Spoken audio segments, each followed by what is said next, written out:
marka waxa weeye 14 boqolkaan salaamay maanta nabadda iyo sidaa noogu timaadeen waa idinku mahad ilaahay baa mahad iska leh mahad bini'aadnimo waa idin mahad celinaynaa si wacan baan mar labaad idinku mahad celinaynaa madaxweyne wasiir kulligiin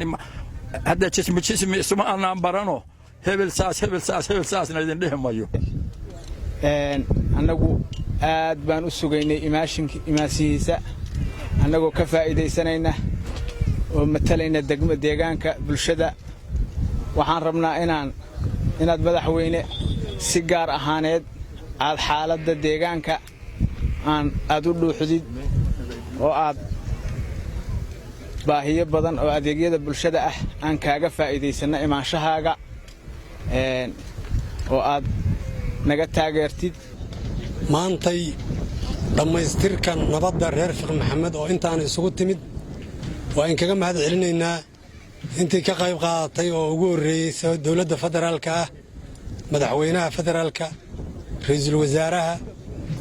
iyo madaxweynaha maamul goboleedka Galmudug oo safarkiisii koobaad ka dhigay dhammaystirka heshiiska reer Fiqi Maxamed guddiga dib u heshiisiinta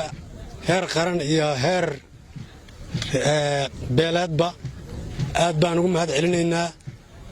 aniga arrintaydu waa mahad celin waxaan ku shaqaynaynaa insha allahu bilkariim dhammaantayo inaan ka qayb qaadanno nabadda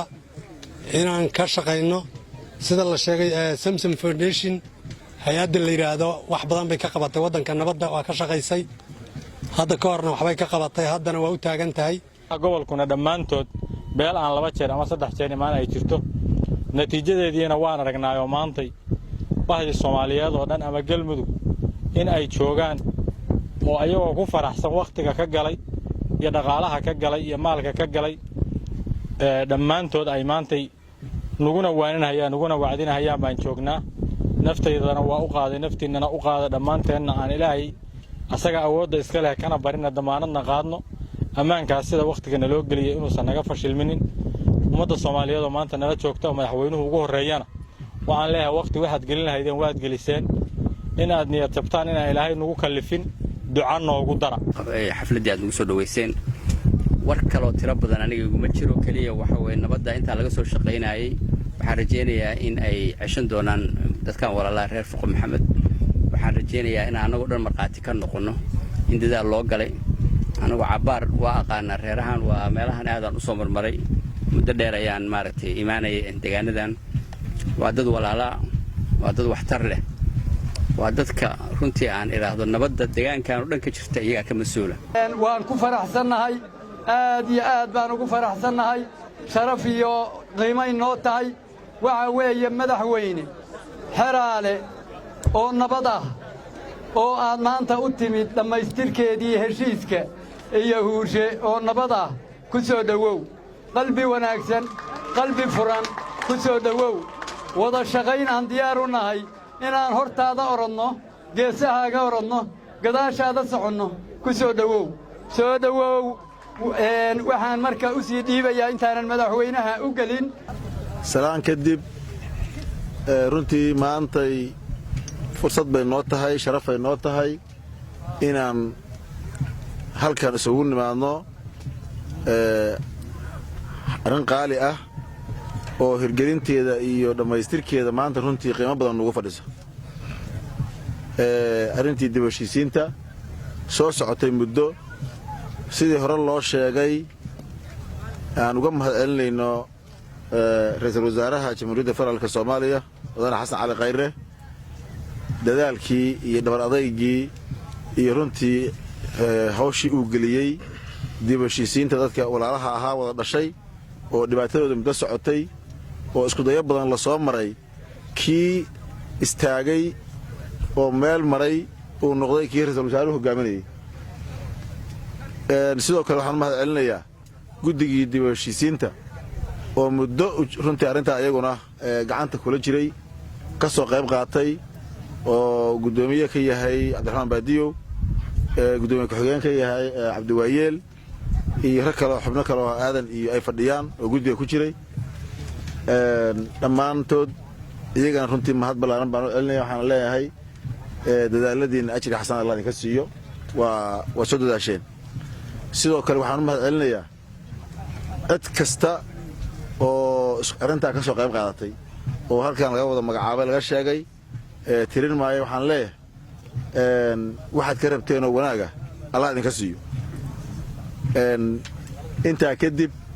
waxaan rabaa inaan ilaahay ka barino fayraska iyo cudurkaas adduunka faraha baan ku haya in ilaahay ka hayo ummadda Soomaaliyeed guud ahaan reer galmudug ilaahay soo gaarsiin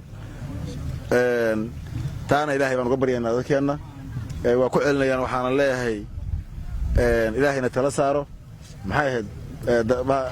awrkaagana dabro ilaahayna tala saarta dadaalna bixiya ku aadan in lala tacaalo sida haddaan u fadhino iyo sida aan u shaqaynayno xaaladda iyo arrintaan ka shaqaynaa culus maahane meel sidaa loo fariisan karaa ma jirto meel sidaa la sugu ma karana ma jirto laakiin ilaahay baan baryaynaa inuusan maaragtay soo gaarsiin hadda khayrka iyo wanaagga iyo maslaxada isugu nimidna insha Allah ta'ala wax dhib arki mayno taana waxaan rabaa in dadaalkaas mar kale ku celiyo dib u heshiisiintii iyo nabadii la isugu yimid meel fiican bay maraysaa maanta ay gabagaba noo tahay maanta u dardaarmaynaa sidaan hore u sheegnay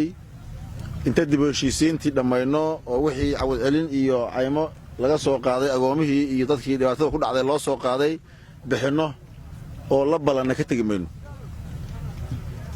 waan kontaroolaynaa waan la soconaynaa ciidamadii amnigaa joogaya garsoorkaa u diyaar ah intaad qofi dhibaato geysato uga harmayno ilaa idinkii ma aqbalayno dhiig dambe oo walaal sidaan hore u sheegnay inuu ku daato xaqdarro inuu ku daato dulmi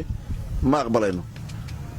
waxgaradka ugaasiyada culamaa udiinka odayaasha dhammaan waxgalka bulshada waxaan ka codsanaynaa in lagala shaqeeyo oo dawladda galmudug lagala shaqeeyo arrintaa inay sugnaato oo siday maanta u dhammaatay ay ku dhammaato insha Allah oo gacan lagu siiyo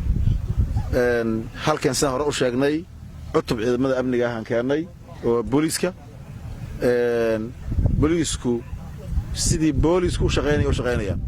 qofka dulmiga sameeyey unbay ku taxalluqayaan cidna ayagu ma qabiil soo duulay sugumayno iyo guddigii dib u heshiisiinta oo xubnihii mas-uuliyiinta ahaa aan maanta wada soconno guddoomiyihii guddiga iyo guddoomiye ku-xigeenkii guddiga iyo xubno ka mida guddigii dadaalka badan soo sameeyey oo ra-iisul wasaaruhu u magacaabay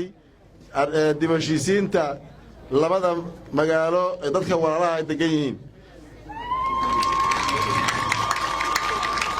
sidoo kale